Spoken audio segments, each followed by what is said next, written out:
hopefully he's rolling. You know how these things go. Yeah. Okay. Short to the point. Here we go. Ready? Mm-hmm. Welcome to Inside Look. I'm Jeff Lyons, joined today by our assistant news director here at 14 News, Celeste King. Hi. How did you squeeze me in? I mean, you're the busiest person in the building. I mean, I had 20 minutes. You told me 20 minutes, and here we are. We got to make it count, right? Right. How'd you get rolled into broadcasting? Tell us how Celeste King went from a happy life somewhere into a busy life here in news. Let's just say my dad was in newspaper, so it was inevitable that it was going to happen. I mean, I went to school, and I always loved watching him do his. I mean, it's totally different in broadcasting. Right, he had a typewriter and all that stuff. stuff. Yeah, I mean, he worked night shift, and we moved around a lot when I was a kid, but he'd had me from the beginning. So are you not originally from Henderson then, or? I'm from Henderson, and then we moved around a lot, and then ended up moving back. So did he write for the Gleaner at any point? He wrote for the Gleaner, Messenger Inquirer, then we moved to Florida, Virginia, and then part of us moved back here. He's still in Virginia. That's exciting. Yeah. I guess it's almost like being an Army brat, only you were a newspaper brat, right? Yeah, so you got to see some of the country, and it just trickled down to you, and so here we are. How long have you been in the broadcast market here in Evansville? I was going to guess, but I always get my foot in my mouth, so. Well, let's see. About 31 years. I know I look like I'm 31, but yeah, I've been in the business for 31 years. I thought we were pretty close. In this market, you've been here almost the whole time, right? Here, I've been here for 25 years. Yeah, I knew you were entitled to a watch or a clock or something here for your time. Yeah, a rower machine. So for people that don't know how a newsroom operates, and a lot of people ask these questions, like how does something get on the air? How does it not get on the air? Why didn't you cover this, that, or the other? You want to talk about that a little bit? I mean, that has to be the biggest stress of what you do every day. I mean, I'm always looking for news. I mean, news never stops for me. If I'm driving down the road and see something, I'm going to pull over. And it really started with nosiness. I'm always curious, always nosy. So if I see something, then I'm going to stop and ask them what's going on.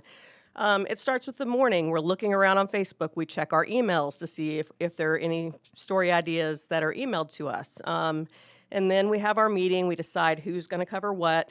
And then the reporters are on their way. And then through the day, we're guiding them and talking to them about new developments. Sometimes they'll go to a meeting, and the meeting is not what we sent them there for, but they find another story. Sure. So it's a really cool process. It is, and you're doing it all the time. I mean, you send stuff at 2 a.m. I've seen stuff on Sunday and Saturday mornings, so you never quit. Don't you burn out? No, I love this business. I love this station. Yeah. I mean, it's wonderful. And you started at 44, correct? I did. And of course, now we're all going to be working at, in it's one way or another. It's a little bit different. When 44. I worked there, it was Fox, but in a different location. But yes, I did start. Tim Black hired me. He's probably right. And he's a podcast survivor here. He made it through, and I was surprised at how long he had been in the marketplace too, which is kind of fun when you've been around a while. You know people. It's a little easier to do the work. What's the hardest part though when you're thinking, okay, is this a story or not? Like for you, what makes a story? Anything that's going to interest the viewers, help the viewers, guide them. It's really about the viewers. It's not really about, and sometimes somebody in the newsroom will say, well, I don't care about that. I'm like, well, think about what people are watching might care about. It's about them, not about what I think. Sure. But you've come up with quite a few over the years. And that, did you ever report? Like, I went to college to be a reporter. Yeah. But then when I was at 44, I was still in college then. We needed a producer. So Tim's like, can you just see if you like this? And so I tried it, and it had me. I loved it. I loved having a hand in all of it, not just one particular story, but I can be involved in all the stories. And you have to multitask because the phone always rings. Somebody comes in. There's always a meeting, something. And then there's breaking news, too. You know, it's not a tidy thing. This is why I don't come into the newsroom very often. It stresses me out. I'm like a cat on a hot tin roof if I go in there. It's a stressful business. And, I mean, just before I came in here, I was in a meeting and on the phone for 30 minutes. And then I'm actually producing today because it's election night, so we needed me to help there. That was very bad scheduling on my part, wasn't it? Yeah, you can hide out back here, though. It looks like we're doing something meaningful and important. What's the biggest lesson you've learned in covering news over all these years? I mean, the hardest part for me is just not getting too involved in the story. We cover so many bad things that you have to kind of pull yourself back and not get, I mean, I've had plenty of times where I go home and cry because of some sad story, but you kind of just have to take a step back. Yeah, you were real close with Stephanie Silvey, who has also been on the podcast, did investigative work. And lifelong friendship. She told the same story, that she would often have to kind of unplug while she was here doing the work, but then she would go and, kind of melt down, and that's understandable.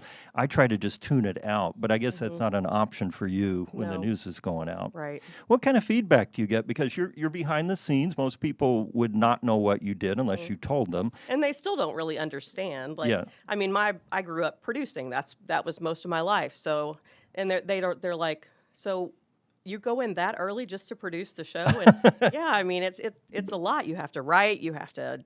It's just a lot to it. It takes about 8 hours to get that show on. Yeah, and then it so bleeds over, before and afterwards. And what's the thing that keeps you going when you come up the hill every day? You're like, oh boy, oh boy. Well, yeah. I mean, it's an exciting business. It's one day is never the same as the next. It's great. Yeah.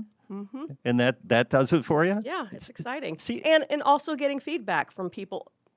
I worked on the Suicide Project with Emma Beck recently and Brian Sissel, and that was one of the most proud things that I've ever done. It was a sad, sad topic, but I feel like, and I hope that it helps others reach out if they...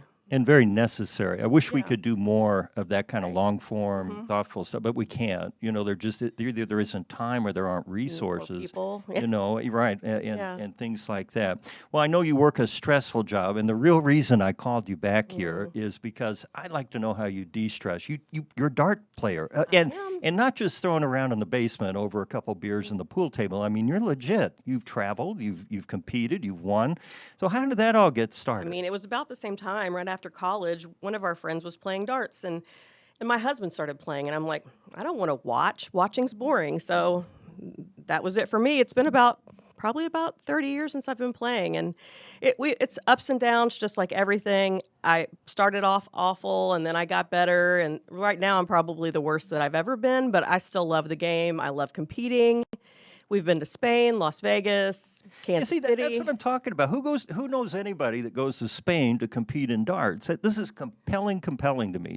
It's pretty big across the country now. You're going to have to take a step back for those of us adults that aren't in the dart world. Describe the dart world. Who's in it, and what motivates people to compete that way? I mean, you have all walks of life. You have executives, you have factory workers. It's just, you have to be competitive. Well, even, I wouldn't say that, because some of them are not competitive. They just like to play. They like the game. It's a lot of fun. I mean, I've met some of my best friends playing this game, kind of like in this business.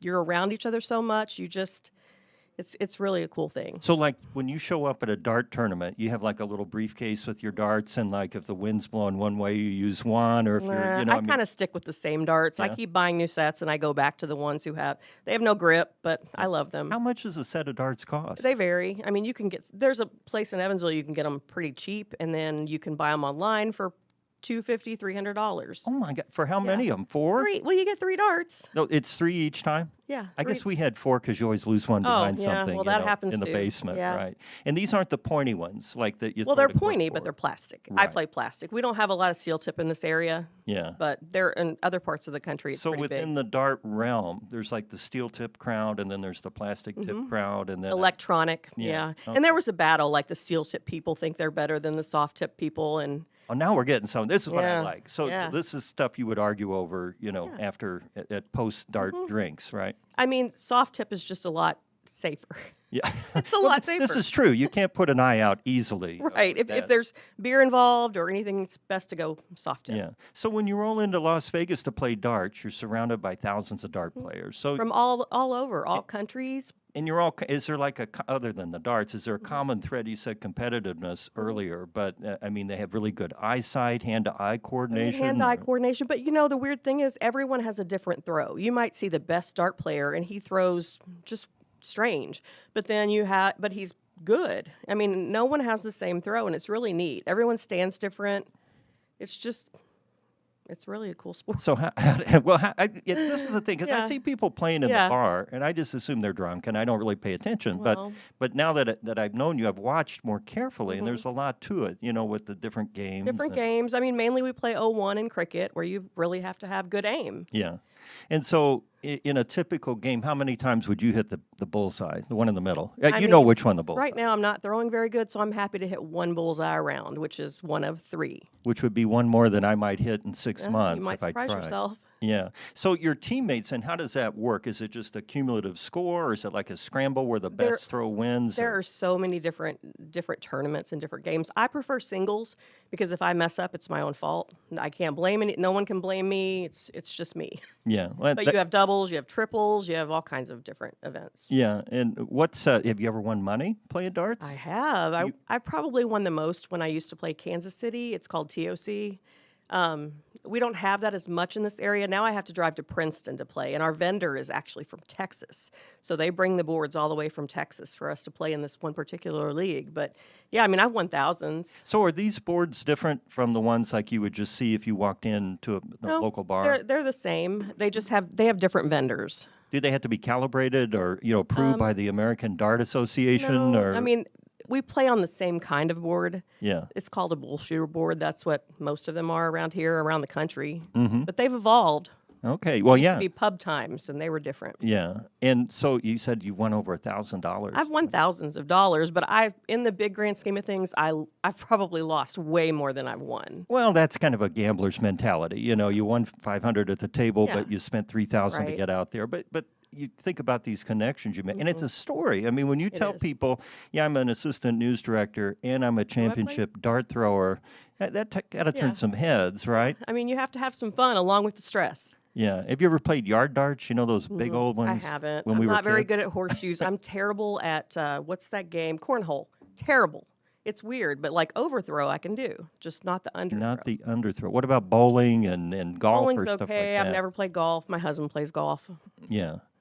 So when you go to these big dart events, then do you stand on the podium at the end? I mean, is it like done it that way? You have a line. Win? You have a line where you have to stand. I mean, it's a certain amount of feet to the board, and sure. And like we're getting ready to go to Chicago, and that's another big tournament with all different kinds of countries. They have Team USA, they have Team Germany.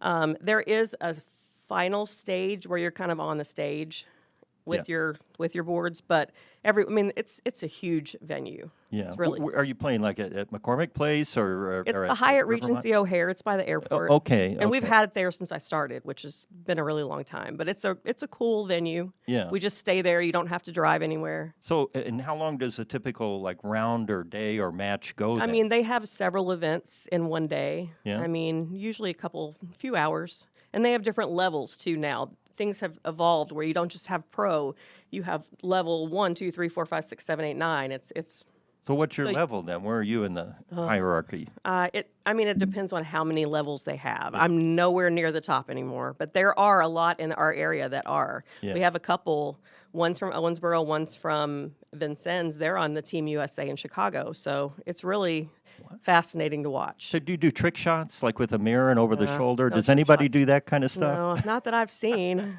I'm sure there are. Yeah, these almost seem like dumb questions, but I'm a curious guy. Yeah. I'm like you. I'm curious about things. So that just struck me when and you'll post sometimes pictures on your social media. And we're always smiling. It's always fun. Yeah. But you could play with us on a league. Oh no. We take beginners.